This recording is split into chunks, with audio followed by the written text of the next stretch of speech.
Hi folks, welcome to TrHED Bodhran. My name is Alex, and today is a product review. A while back on the Bodhran buy and sell on Facebook, Hedwitschak TrHED went up, and I picked it up. I was lucky enough to get in there when I could, and I was lucky enough to pick it up when I could. So massive thank you to the seller. One sec. Oh, where are you? Where are you on here? Pardon my chest. Where are you?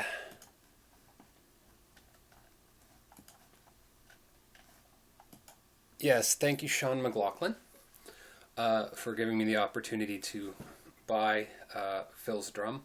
And again, my condolences to Phil and his wife and his family. I'm glad I picked it up. The TrHED is a drum that takes a lot of time to break in because the skin is much thicker, much harder.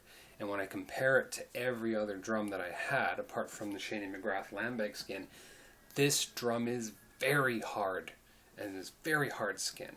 It's got a lot of heft to it, and it's a big drum. It's an 18-inch drum. And here it is. This is a Christian Hedwitschak TrHED. It has a wonderful wood, and this is what I really fell in love as someone who loves wood and woodworking. This is marvelous. The tuning systems are right out of the way. They're recessed into the actual tone, the tuning ring, pardon me.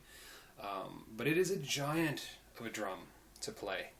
And on the website, Hedwitschak notes a few things, and that is, this drum is a session killer.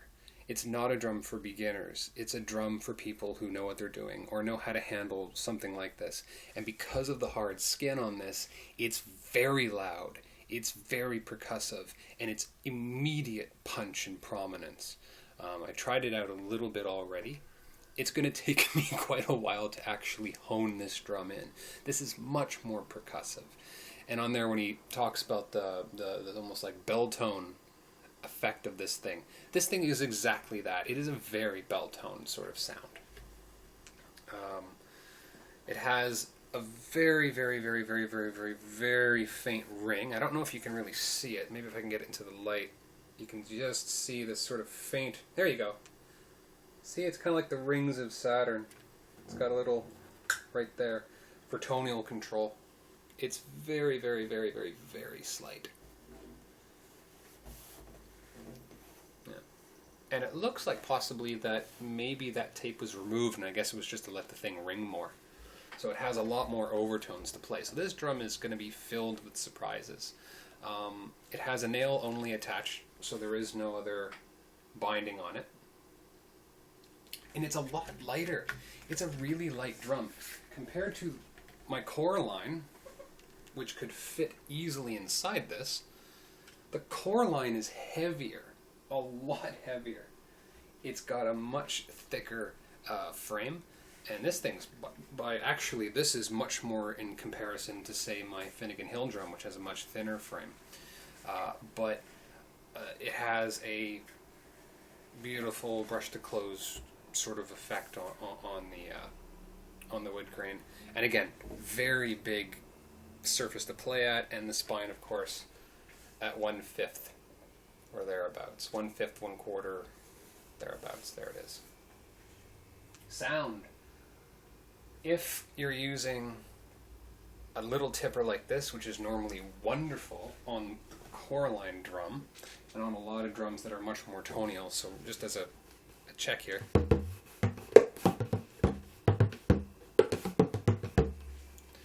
It has that quality. This, on this thing, is nowhere near the sound.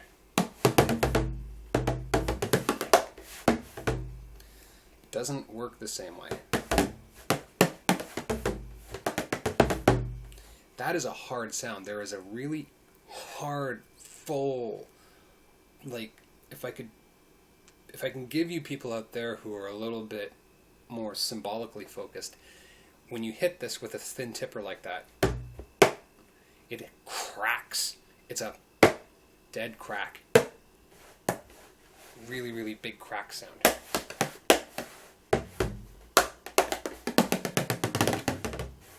And there's very little sponginess. The core line, by comparison, in the out louder skin is very, very flexible. This is not flexible. This is much more like a Lambeg, but the Lambeg is also very flexible. This thing is just a much older styled sort of, or older style. It's the Charlie Byrne sort of based on, and it has that crack sound to it. It's just a boom. It's just a crunk, crack sort of sound. You know, here's probably the type of tipper I'm going to be using more with this straight up double-ended carry, more double-ended method.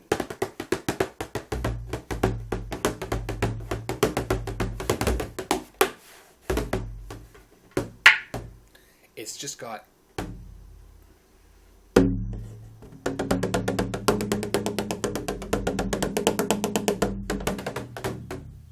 just has so much, and I'm hitting this thing very lightly so that I don't piss off the neighbors, who I hope isn't home. This thing projects a ton of sound. The test of this thing will be this Thursday, or is it next Thursday, when I hit the next flocule that I'll be able to make to. This thing is probably one I'm going to bring just to see what happens. This and probably my Finnegan Hill. So I have a tonial and a very percussive drum, because this thing is great for. It's very percussive.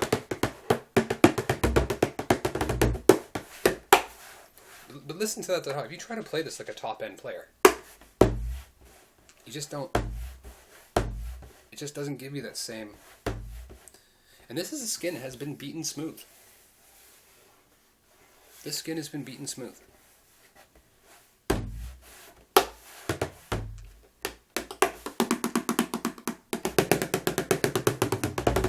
This is a much more full sound compared to all the drums I have.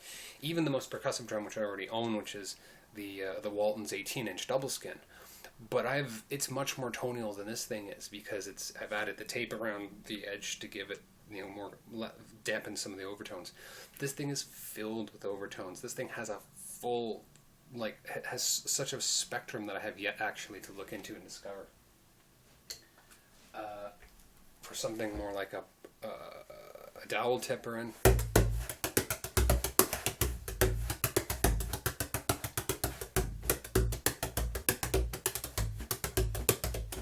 Now I'm hitting very lightly.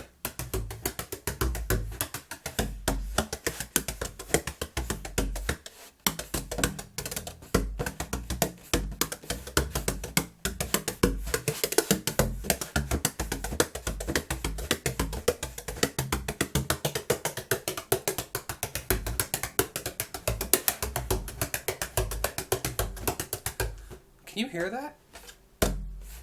It's really, really low, and I have it tightened nicely. It's just... Listen to that.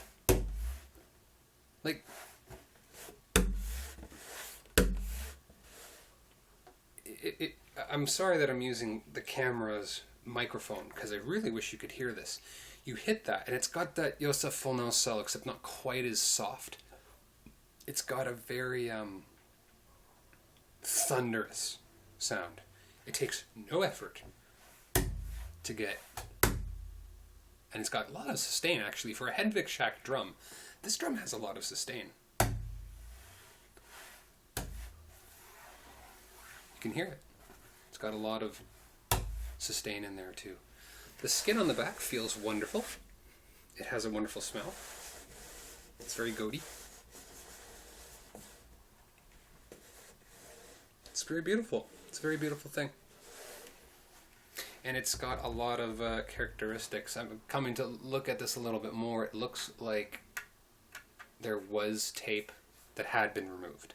So I think he bought it originally. Maybe Phil had bought it and then maybe wanted to just take the tape off, and then maybe he removed the tape and he left it. There's a very light residue that's been left, but I mean, how can you not love that?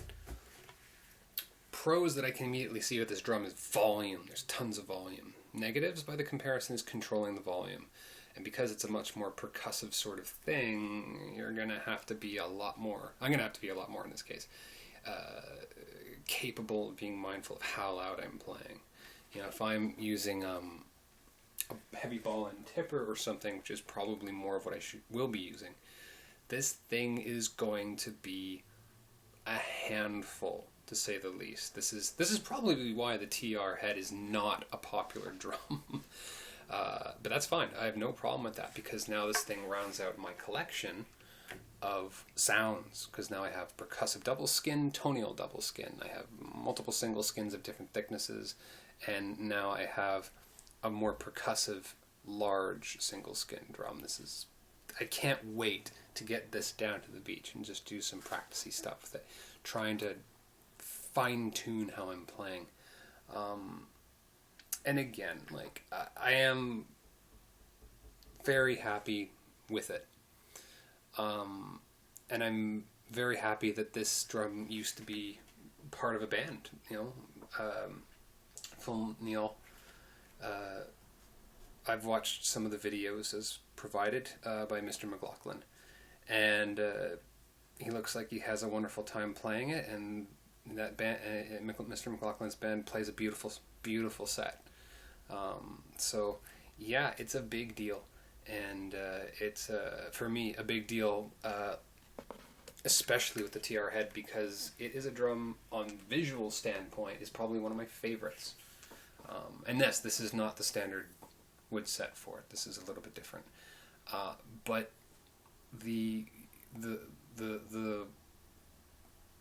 I can see why people sometimes are not fans of it. It is a difficult drum to play, very difficult. It takes no prisoners, it takes no fools, and it takes someone with a delicate touch to really enjoy this thing. And hopefully I can do this well, do it proud, for Mr.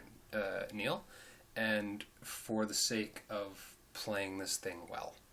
So for myself, hopefully I can tune myself over the next few months, over the next year, to really, really work this drum in.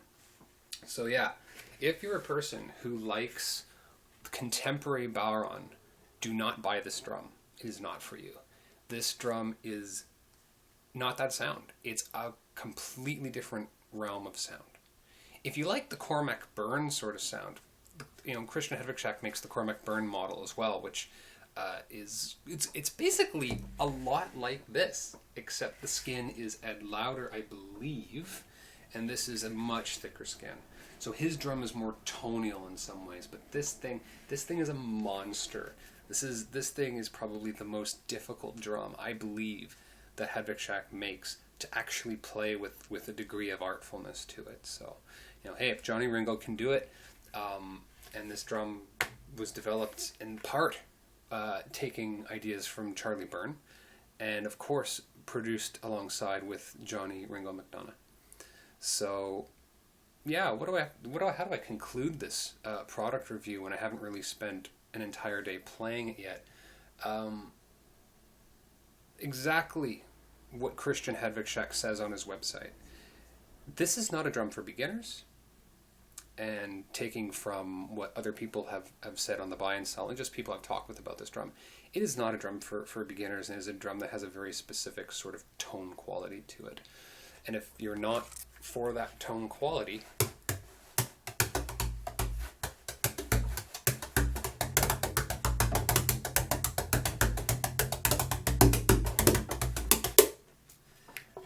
which I love that tone quality. I love diversity of tone, then this drum's not for you. But if you love something that you can literally create tones all over the skin, more tones than a tonal drum with the tape on it, you're going to love this. Pick one up. Order it.